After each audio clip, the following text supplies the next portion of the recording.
इस दुनिया में एक ऐसी जगह स्थित है जहां सोना ही सोना मिलता है। तो आपका क्या कहना होगा? अगर आप यही सोच रहे हैं कि यह एक वहम है, तो हम आपके इस वहम को अभी दूर कर देते हैं। मिस्र में तूतनखामेन का गुंबद 4 नवंबर 1922 को किंग्स वैली में आर्कियोलॉजिस्ट ने खोजा था। तूतनखामेन का गुंबद खजाने के साथ कई ऐसी चीजें खोजी गई जिसको ना कभी किसी ने देखा और ना ही कभी किसी ने सोचा, जिसके बारे में राजा तूतनखामेन का ताबूत मिला था। जिस कमरे में राजा तूतनखामेन का ताबूत मिला था वह पूरा सोने से भरा था। कमरे में सोने के साथ साथ और भी चीजें प्राप्त हुई। यह ऐसी चीजें थी जिसे देखकर आर्कियोलॉजिस्ट भी अचंभित हो गए। उसके सामने हजारों साल पुरानी ऐसी चीजें थी जिसे आखिर कोई कैसे बना सकता था। इन चीजों में राजा के सोने का मास्क, लोहे का चाकू, सोने का सिंहासन और शानदार चित्रकारी मौजूद थी। आज की इस वीडियो में हम आपको सोने से भरी जगह के बारे में बताएंगे। तो चलिए ज्यादा समय न गवाते हुए शुरू करते हैं आज का वीडियो। सबसे पहले बात करते हैं यहाँ पर मिले राजा के सोने के मास्क के बारे में। तूतनखामेन के गुंबद में राजा का मास्क प्राप्त हुआ। यह यहाँ पर सबसे प्रसिद्ध चीजों में से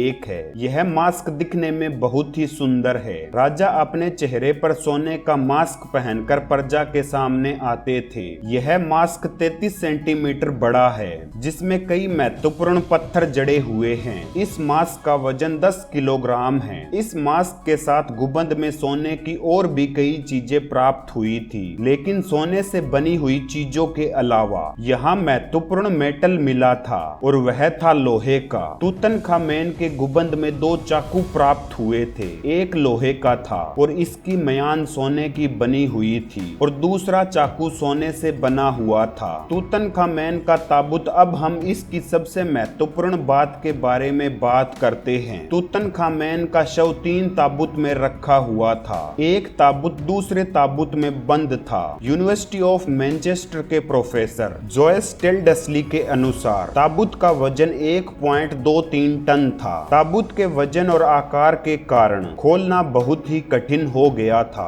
सभी ताबूत पर तूतनखामेन का चेहरा छपा हुआ था। 2 ताबूत लकड़ी के बने हुए थे। दूसरे ताबूत में अच्छे प्रकार से कांच से बने हरे, नीले और लाल रंग से सजाया गया था। तीसरे ताबूत के बारे में बात करें तो तीसरा ताबूत एक काले रंग के मोटे परत से कवर था। जब आर्कियोलॉजिस्ट ने उस परत को हटाया तो तीसरा ताबूत पूरी तरह सोने से बना हुआ निकला और इसी में राजा की मम्मी मौजूद थी। अब आगे बात करें तो तूतनखामेन के गुंबद में 6 रथ भी प्राप्त हुए थे और आर्कियोलॉजिस्ट ने एक रिसर्च में यह खोजा था कि इसके ऊपर छाता लगाने की जगह मौजूद थी और रथ के ऊपर बाज का चित्र बना हुआ था। एक इंस्पेक्शन में यह कहा गया था कि बाज सूरज देवता को रिप्रेजेंट करता है। अब यहाँ पर मिली आखिरी चीज के बारे में बात करें तो तूतनखामेन के गुंबद में दीवार पर बहुत सुंदर पेंटिंग मिली थी। इन पेंटिंग में से एक में तूतनखामेन और उनकी पत्नी थी। तूतनखामेन की पत्नी का नाम था आनखेजिंगमोन।